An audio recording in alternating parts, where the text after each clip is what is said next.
Hey, what's up my friends on YouTube? Today I have something really special.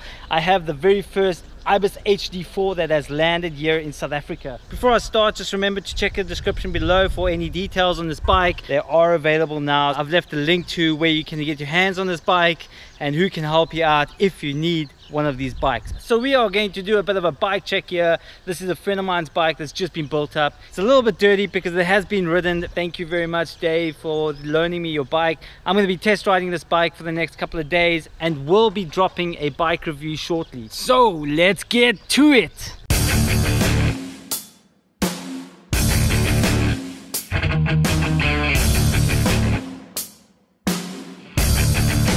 That is it right over there. It is sporting silver gray and lime. That is such a sick color. I'm digging it. Lang. So it's got some like dark battleship gray over there, silver, and then the lime highlights. It is looking pretty sick, almost like a 90s raver going to war. On paper, this bike is longer and it is slacker than the HD3. This Ibis HD4 is plus size ready, so it is your choice if you want to run plus size tires or if you want to run standard tires. On the plus size tire side, this bike is compatible for tires up to 2.8. This bike is currently sporting plus size tires. These are the Specialized Butcher grids, and they are 2.8. Many of you might want to know if there are any clearance issues with running plus size tires. You got about 5 millimeters of space here by the chain stays, and the same up above here by the seat stays. So anything bigger than 2.8, you're gonna run into problems and you're gonna have some rub on the frame, but 2.8 seem to be okay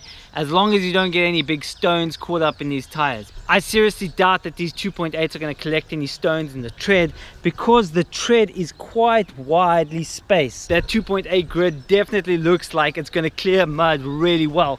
Anyway, that's enough from the tires. This bike right over here is sporting the cSixx Enduro Carbon rims. That's 275 Enduro rims, nice and wide. I believe that they are around about 32 internals. This is a pretty hardcore build here. It's top dollar. There was no money saved except for that fork right over there. That's rocking the Pike at the moment, but I'm sure Dave is going to change that and he's going to be putting on a lyric there pretty soon. This Ibis HD4 is also rocking the Eagle XX1. No, that's a crow, but this is the Eagle. Only thing I'm really concerned about the Eagle is the length of this cage. There you can see it gets really close to the ground. The clearance is maybe about 20 centimeters. If you're riding terrain that's really techy with pronounced rocks and roots and logs and stumps in the trail, just beware with this Eagle because this cage is pretty long and it gets really close to the ground. XX1 cassette here, sporting the gold and the black. XX1 cranks. I have my all-in multi-tool in this frame as well. So I've also got some old cheapo pedals. This bike is boost spaced. You will need a boost specific chainring for this bike if you are planning on doing a build. Make sure that you get the right one. This is the Fizik Gobi seat. I'm not such a big fan of the seat because it's a little bit narrow for me, but it seems to be spec'd out with a lot of bikes and a lot of mountain bikers like this seat for some reason. I don't know why. If you guys ride the Fizik Gobi seat and you enjoy it, let me know in the comment section below why, because I have no idea. Here we go. This is the Rockshox Reverb 1x lever right over there, and that's attached to a 150mm drop on this Rockshox Reverb dropper post. A nice Fox X2 for back squish. This is the X2 with a climb switch. So if you do want to tighten up the compression on the climbs, you can do so with this climb switch. I often feel that these DW links don't require it because they've got so much anti-squat built inside the platform. I don't really even use that lockout switch. It looks like there are slight changes to the linkage here because this is slightly different to the HD3. This yoke is just angled a little bit further down. This HD4 I have right here is also sporting Blackburn's pork chop. Now what is the pork chop? Well, this is the pork chop. This is the bag that fits neatly inside the frame and it's held by these wires that are sewn into the bag, shaped to fit inside the gas tank of this bike. It looks nice and sleek on the bike. You can have all the necessary tools and repair equipment stored neatly away inside the pork chop instead of having it in your backpack, because not everybody likes to carry hydration packs around.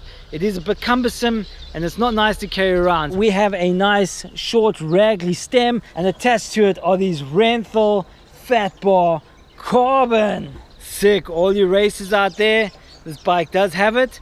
And these are my favorite grips. These are the Race Face Strafe. Brakes made by Sram. These are the new Sram codes, and they feel pretty legit. Can't wait to get these out on the trail to feel what these are like. Supplying front wheel comfort is the Rockshox Pike. Now this is the 160mm fork, and it is the dual position, meaning if you are on climbs, you can drop the travel of this fork, switch this over to minimum, and you push on the fork.